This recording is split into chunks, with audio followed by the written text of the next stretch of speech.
আমরা এখন নোয়াখালীতে আছি, কবিরহাটের উদ্দেশ্যে রওনা হচ্ছি। ওখানে বেশ কিছু ফ্যামিলি রেস্কিউর কাজ হচ্ছে। ওখানে প্রায় 5-6 ফিট পর্যন্ত পানি উঠে গেছে। পাশাপাশি ওখানে কিছু ক্লাব আছে, শিল্পকলা একাডেমি আছে, যেখানে খাবার পৌঁছাতে হবে। ওখানে শেল্টারে মানুষজন আছে। এখানে প্রত্যেক ঘন্টায় ঘন্টায় 1 ফিট করে পানি বেড়ে যাচ্ছে।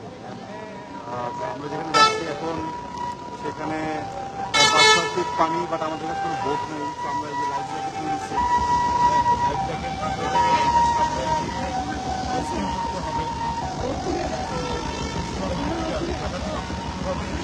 ব্যবস্থা করা যায়। আপনারা অনেকেই আসতে চাচ্ছেন, অনেক বেশি মানুষের ভালো হয় যদি ট্রাকে করে শুকনো খাবার পাঠানো যায়। হ্যাঁ, শুধুমাত্র মানে ফাইন্যান্সিয়াল হেল্প করে এখানে লাভ নাই, কারণ এখানে কাউকে টাকা দিলেও এখানে কেউ কিছুই করতে পারবে না, কারণ এই অঞ্চলে সবাই মাটির চুলায় রান্না করে খায়।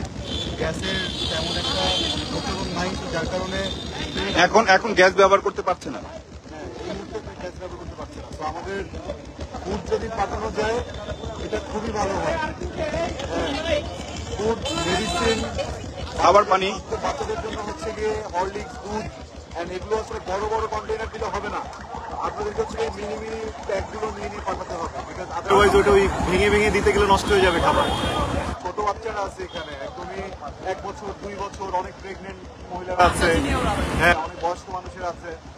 তো মানে কারোর জন্য অপেক্ষা করেন না। হ্যাঁ, এখানে তো কোনো মানুষের এগেইনস্টে আমাদের ফাইটটা না যে আমরা 2 দিন অপেক্ষা করে দেখি যে সে কি করে, সে ঠান্ডা হয় কিনা।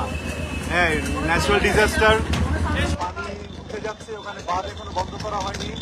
এখন একটু বৃষ্টি থেমেছে, কিন্তু প্রায় 11 ঘন্টা টানা বৃষ্টি হয়েছে এখানে।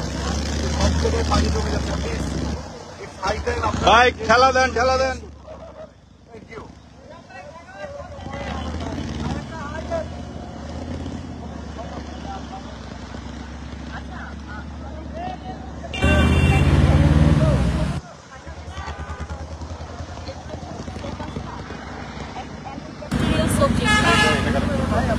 এটা দিলে ভালো।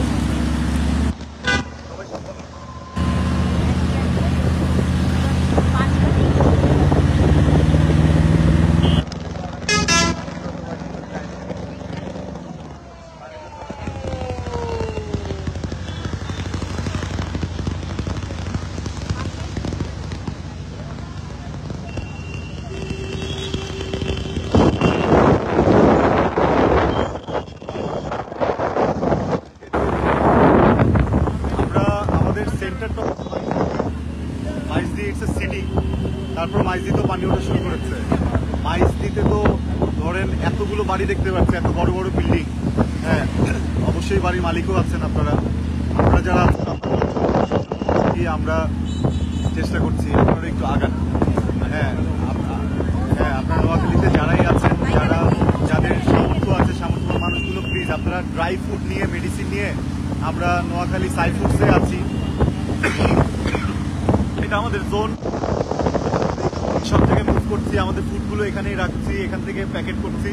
সাই ফুডসে আসলে আমাদের প্রতিনিধিরা এখানে আছে, এখানে এসে কাইন্ডলি আপনারা যদি কেউ ফুড দিতে চান এখানে দিয়ে যান।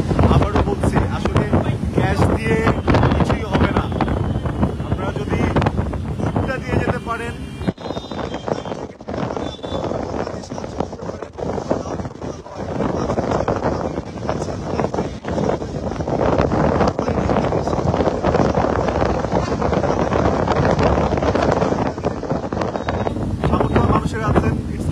নিজেদের অঞ্চলের জন্য